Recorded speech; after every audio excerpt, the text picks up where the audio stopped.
এর ভিতরে একটা জিনিস ঘটে গেছে, সেটা হলো যে আমাদের যে 15 জন চাকরিরত আছেন এর ভিতরে 10 জনই রেসপন্স করেছেন, শুধু একজন, তাকে আমরা বলা হয়েছিল, তাকে মেসেজ দেওয়া হয়েছিল use to stay in Dhaka cantonment, কিন্তু উনি 9 তারিখে শেষ অবধি পর্যন্ত উনি জয়েন করেননি। বিধায় 10 তারিখে আমরা তার সাথে আবার যোগাযোগ করার চেষ্টা করি, তার পরিবারের সাথে যোগাযোগ করার চেষ্টা করি এবং যোগাযোগ স্থাপন করি এবং জানতে পারি যে উনি অ্যাকচুয়ালি তার আগের দিন মানে 9 তারিখ সকালে উনি বাসা থেকে বের হয়েছিলেন একটা আইনের সাথে আইন পরামর্শ নেওয়ার জন্য।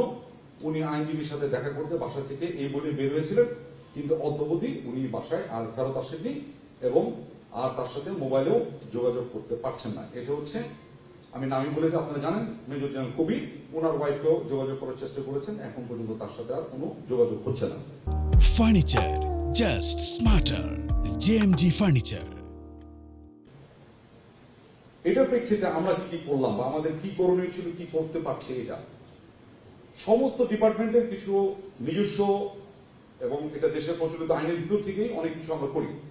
আমাদেরও এরকম আছে, সেটা হচ্ছে যে যখন এরকম কেউ হঠাৎ করে মিসিং হয়ে যায় তখন তাকে আমরা একটা ডিক্লারেশন দিই, আমরা বলি AWOL, মানে absent without leave.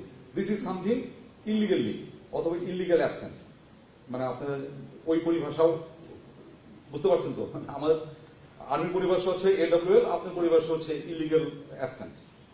Illegal absent হওয়ার সাথে সাথে আমাদের একটা নিয়ম আছে, সেই অনুযায়ী তাকে আমরা ইলিগাল অ্যাবসেন্ট হিসেবে ঘোষণা করা হয়ে গেছে অফিসিয়ালি। এবং তার এটা ইলিগাল অ্যাবসেন্ট ঘোষণা করার পরে যে প্রসেস যেগুলো আছে, আমাদের কিছু প্রসেস আছে, কোথায় কোথায় ওয়ারেন্ট ইস্যু করতে হবে সেগুলো আমাদের একটা অ্যাপেন্ডিক্স আছে, ওই অনুযায়ী এটা আমাদের সরকারিভাবে আমাদের যে দপ্তর এটার সাথে জড়িত তারাও এটা ইস্যু করেছে। এটা ঘটনা হলো 10 তারিখ। আর আজকে এই জন্য আপনাদেরকে ডাকছি সবচেয়ে কারেন্ট ইনফরমেশন দেওয়ার জন্য, ঠিক আছে? 10 জনের মধ্যে খালি 10 জন না, 15 জনের মধ্যে একজনকে শুধু মিসিং, বাকি সবাই জয়েন করেছে, এই হেফাজতে চলে আসতো। 14 জনই আমাদের সেনা হেফাজতে চলে আসছে। আর এলপিআর একজন আছে, সেও আসছে, এলপিআর যাচ্ছে, সেও জয়েন করেছে।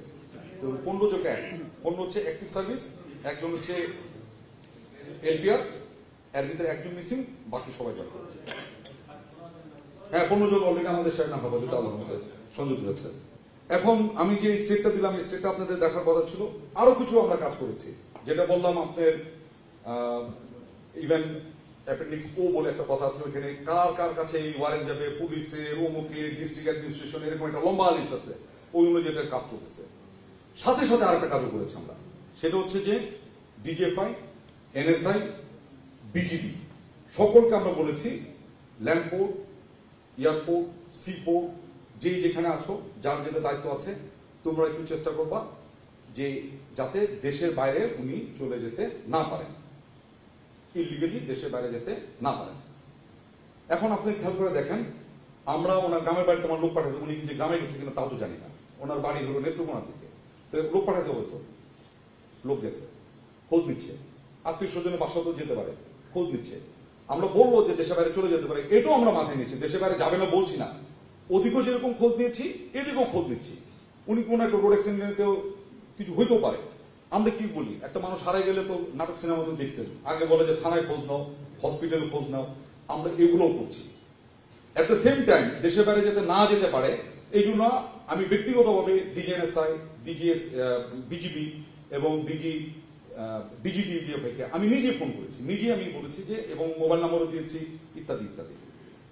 এ ব্যাপারে আমি আপনাকে বলতে পারি, যদি মনে করেন যে আপনাদের কাছে কিছু ইনফরমেশন আছে, এটা কিন্তু ওনাকে আমি ধরতে হবে এটা না, ওনার সেফটিতে একটা ব্যাপার আছে, উনি তো এই দেশের একজন মানুষ, তো উনি তো একজন হিউম্যান, সে একটা রোড অ্যাক্সিডেন্ট হতে পারে।